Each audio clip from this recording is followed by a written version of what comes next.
But here in Nyandarua, we have children who are well endowed with the talents. And right now, we are heading to the regional. We have a good team we are taking to the national for music, Eldoret. Our SNE are still doing very well. We have a team which is proceeding to Kiabu. But we have one challenge.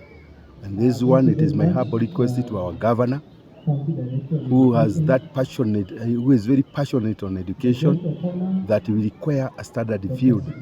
Let us complete the Ol Kalou Stadium the soonest possible, because we don't have a standard field. Sometimes we are compelled to go to Nyahururu, which is not our area. In the county, as per now, we don't have any standard field.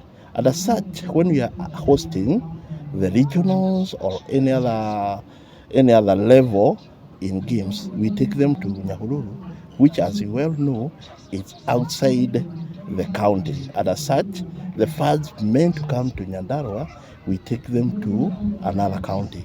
It is my request that the county government and any other organizations that deems it fit to combine efforts and they give us standard fields in the county.